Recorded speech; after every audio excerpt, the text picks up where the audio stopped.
because I want it to be thorough. So stick around and you're going to find out how you can rent an apartment in Spain. Welcome to my channel, and if you are returning, welcome back. Today we're going to talk about how you can rent an apartment in Spain. So the first step is you have to decide where you want to live. That step is going to dictate a whole lot moving forward, so really think about the location and don't make the mistake of picking the wrong city.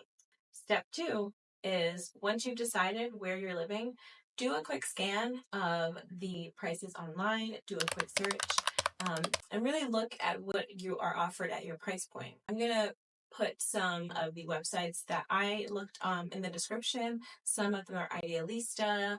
There is Budget if you are looking for a roommate kind of situation, but Idealista is the main one that's used. After you've looked to see what the city that you've chosen offers, you're going to then want to set a budget. This is why you kind of have to decide where you're living first in order to set your budget, because different cities offer a different quality of life, although different cities will also offer a different budget that you are going to have to think about.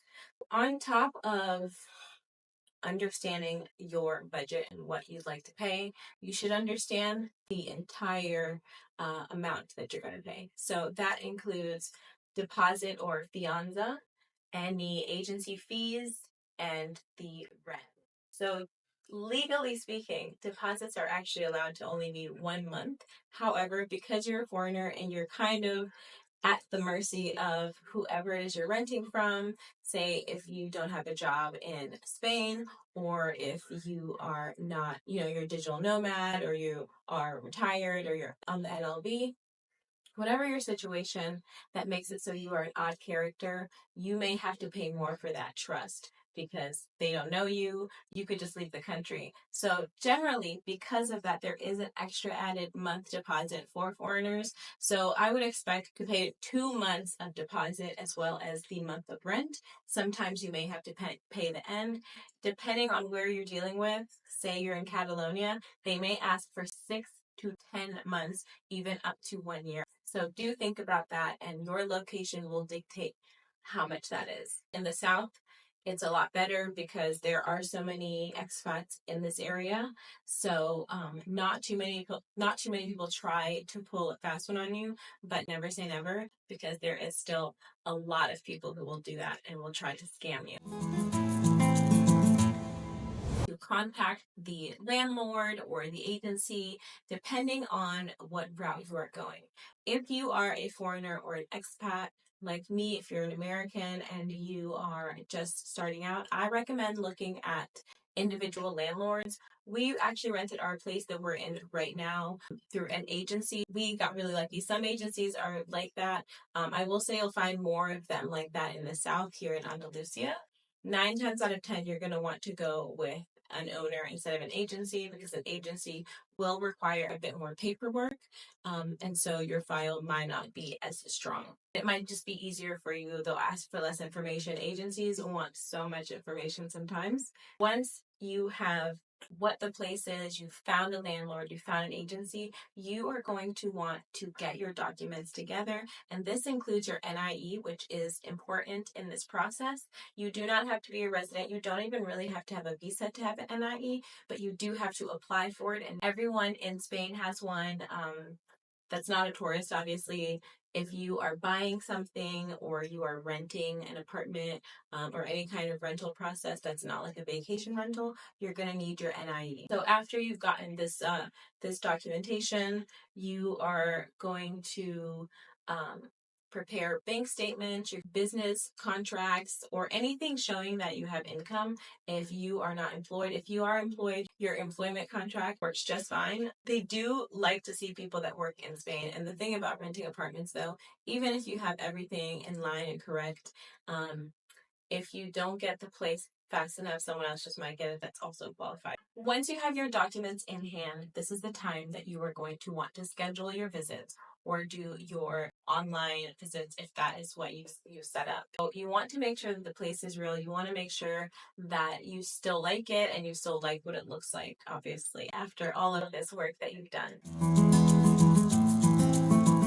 Check if like appliances are broken or if they're working, microwaves, anything, bathroom faucets, make sure that these things work, because I have not had this experience, but a lot of people in expat groups say that the landlords will take your deposit. They will try to blame you for things that are already broken. And so it's really, really important in this step to document every single thing, do a video walkthrough, and just have an insurance policy in case they say, hey, the faucet was broken, or this was broken, or this tile was chipped before. You can say, hey, no, I have the video, let's do a walkthrough. You want to understand your rental contract. Your landlord or the person you're renting from most likely will have a contract to give you. In our case, our agent had the contract, and so you want to make sure to read it through. We actually had a contract that we had verbally agreed on. We had met, we had gone to see the house, and we sat down and we looked at the contract, and a few things were not as we spoke about. And so we told them, hey, could we change these few things? And they said, sure, we'll get back to you. And then once they changed them, it was just kind of like there were more things that were an issue. For example, there was a wording difference where we were planning to pay a few months in advance for the rental of this property, but they said instead of fianza, right, which is deposit, they said fees. And in legally speaking, a fee does not have to be returned, but a fianza, a deposit, does. In Spain, the law tends to lean towards the renter than the owner. And that's another reason why it's so difficult to rent, because in Spain, it's really, really hard to kick people out. And if you haven't heard, there's also like squatting problems in Spain. That will be up in my next video of the pros and cons of Spain. You've looked at the contract, you like everything that it says, you like the apartment, and you want to move forward. The next step is to go ahead and obviously sign that contract. Both parties will sign. Maybe you'll make copies.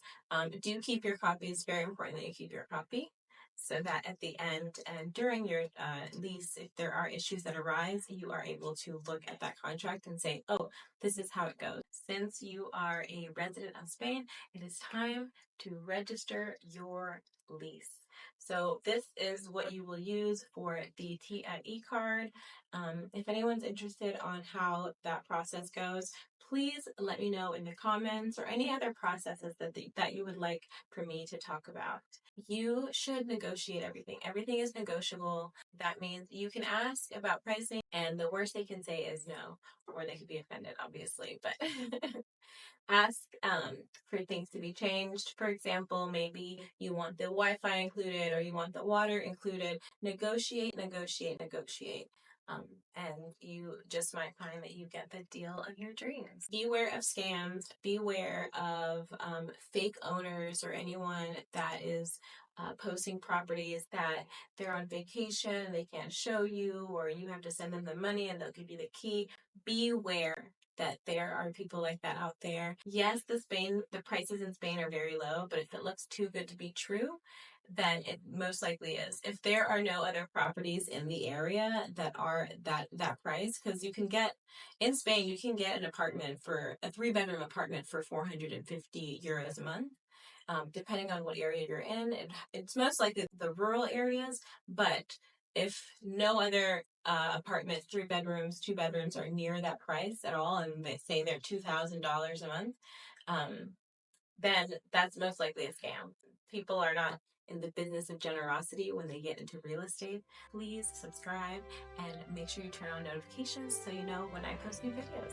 I will be seeing you guys again. Enjoy your travels.